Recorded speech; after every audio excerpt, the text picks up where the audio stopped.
Bikin acara ini kasih respect untuk Kompas TV. 8 tahun Pak. Dalam 8 tahun itu begitu banyak stand up comedian legend lahir dari acara ini. Banyak banget. Gue pengen sebut satu persatu tapi takut ada yang gak kesebut. Nanti tersinggung dibahas lagi di Gibah. Ya Allah. Gibah itu momok bagi para stand up comedian loh. Takut, semua orang takut dibahas. Gue ngeliat Arya Novrianus takut gue. Tapi bagaimanapun, mau yang keluar pertama ataupun yang keluar terakhir, kita harus respect sama stand up comedian di panggung ini. Tahu gak kenapa? Susah jadi stand up comedian. Yang tahu susahnya jadi stand up comedian tepuk tangan. Yang tahu susahnya tuh. Emang gampang stand up. Kalau lawak bertiga, macam Warkov. Satu orang gak lucu, dua bisa pura-pura ketawa ya kan. Lucu sekali dirimu. Gitu. Kalau stand up sendirian gak lucu, mau kemana? Tenggorokan kering ya kan, keringet-keringet gede. Karena di level apapun pasti pernah anyep. Gue juga pernah. Gue pernah stand up 30 menit, 25 menit gak lucu. Dibayar mahal loh. Saking gak lucunya yang punya acara, bukan IO, bukan MC. Yang punya acara naik atas panggung ngambil mikrofon gue, makan siang sudah tersedia. Gitu katanya. Kan gue harus menguasai keadaan ya. Gue bilang, bisa aja sih Bapak. Masa kalian semua pergi ninggalin saya, stand up depan ruang kosong dong. Terus mereka ketawa, hahaha, terus pergi. Stand up di ruang kosong, di depan meja bulat bertaplak doang, gue stand up, respect. It's okay. Abis itu gue ikut makan siang, prasmanan ya kan, ngambil makanan gitu. Di samping ada yang ngomong, Bang Panji ya? Iya. Itu tadi ceritanya ngelawak ya? Niatnya sih gitu. Oh, kok gak lucu ya? Gue kemarin baru aja berapa bulan yang lalu ngebom lagi di sebuah acara. Perjanjian kerjasama antara sebuah perusahaan asuransi dengan bank. Setiap polis asuransi yang dijual ada sumbangan untuk Yayasan Pita Kuning, yayasan gue dan Pak Indro untuk bantu adik-adik pasien kanker. Randanya tuh abis kerjasama, adik-adik pasien kanker nyanyi, abis itu gue stand up untuk nutup. Yoi, gue lihat tanda tangan, wah bentar lagi nih. Anak-anak pasien kanker naik ke atas panggung. Kurus-kurus, botak-botak, nyanyi lagu The Massive, Jangan Menyerah.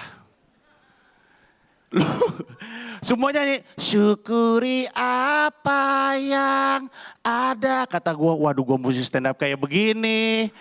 Itu semua penonton mata berkaca-kaca loh. Lu tahu susahnya gak? Ketika mereka nyanyi, jangan menyerah. Nangis itu semua penonton. Mata berkaca-kaca, ada bapak-bapak berdiri. Jangan menyerah nak, kamu harus hidup terus. Kata gue, hancur nih stand up gue. Gimana mau ngelawak orang lagi kayak begini. Gue naik ke atas panggung, itu gue masih bisa dengar. Gitu. Lu tahu gak sih rasanya? Gak ada yang ketawa. Gak ada yang ketawa karena mungkin mereka habis sedih nih sama anak-anak. Ya kan? Ada anak-anak hampir mati, nyanyi di depan mereka, nangis-nangis, tiba-tiba ada kampret ngelawak. Jadi kan mereka kan mau gimana ya habis nangis. Ini sebenarnya orang lucu. Tapi kok dia tega yang ngelawak.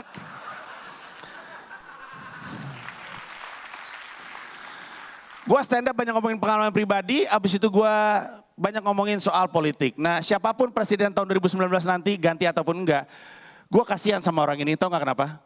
Karena mimpin Indonesia susah. Kenapa mimpin Indonesia susah? Kerjanya ngomel mulu. Netizen ngomel mulu. Dan kadang-kadang ngomelnya tuh yang enggak-enggak. Nonton sepak bola Lionel Messi, misalkan nonton Barcelona nih. Barcelona, Lionel Messi lagi main bola, Suarez kosong, bukannya dioper, ditembak langsung, nggak masuk. Penonton bilang apa? Goblok Messi. Messi dibilang goblok. Messi loh, Messi dijadiin sepak bola, pemenang Ballon d'Or dibilang goblok. Ya kalau gue di situ, udah gue oper bro. Kalau lu di situ, nggak ada yang mau ngoper lu siapa di Barcelona? Ini Barcelona. Siapa yang mau ngoper lu? Bro bola, lu siapa?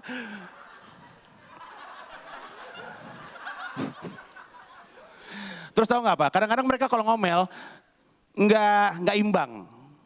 Oke? Ambil contoh film Ayat Cinta 2, film gue sendiri. Diketawain sama netizen karena dua hal. Ada yang masih ingat? Satu, karena Fahri di Edinburgh ngomong pakai bahasa Indonesia. Ada yang ingat ya? Jadi kan Fahri harusnya ngajar di Skotlandia. Katanya di Skotlandia, kok ngajarnya bahasa Indonesia, dinyinyirin. Padahal kan jawabannya jelas ya, karena filmnya untuk orang Indonesia. Kalau untuk orang barat ya pakai bahasa Inggris. Gue gak pernah ngeliat tuh netizen komplain nonton film Black Panther. T'Challa sama T'Chaka nih. Ngobrol berdua, bapak anak. Di akhirat, di alam baka. Sama-sama orang Afrika. Ngomong pakai bahasa Inggris. Ingat gak? Depannya doang bahasa Afrika. Hatum butum, hamba. Sisanya bahasa Inggris. Kenapa? Karena filmnya dipasarkan internasional. Kalau filmnya dipasarkan di Jawa Barat, mereka berdua ngobrol pakai bahasa Sunda dong. Dia nanya, Aisyah kunaon jang? Siap undung ke aing? Ente. Apalagi netizen kesel sama film Mata Cinta 2 karena apa? Karena teknologi face off. Ada yang ingat gak? Mana mungkin face off itu penipuan, pembodohan. Kan teknologinya gak kayak gitu. Face off kan gak mungkin. Tuh kan. Giliran film Indonesia secara teknologi gak mungkin dibahas. Gue gak pernah ngeliat tuh orang protes ngeliat film Star Wars dan Star Trek. Ada suara gitu di luar angkasa. Gak ada yang protes. Gak ada yang tahu dia. Di luar angkasa itu tidak ada suara teman-teman. Nggak mungkin, secara ilmu pengetahuan, nggak mungkin ada suara. Jadi kalau suatu hari kita bisa keluar angkasa nih, ada kapal luar angkasa ya kan, kaptennya duduk. Anak buahnya bilang, kapten, di depan ada kapal musuh, apa yang harus kita lakukan? Tembak dia sekarang. Siap kapten. Tembak. Siap. Tembak dong. Ini lagi. Terus, ini dari tadi nggak berhenti. Suaranya mana? Nggak ada suaranya kapten. Kenapa gitu? Ya kan nggak mungkin, di luar angkasa kan nggak ada suaranya. Di film ada suaranya. Film bohong kapten. Minggir. Mana tombol pencet tembakannya? Yang ini kapten. Yang ini ya. Pakai mulut. Gitu. Terima kasih semua, selamat malam, thank you.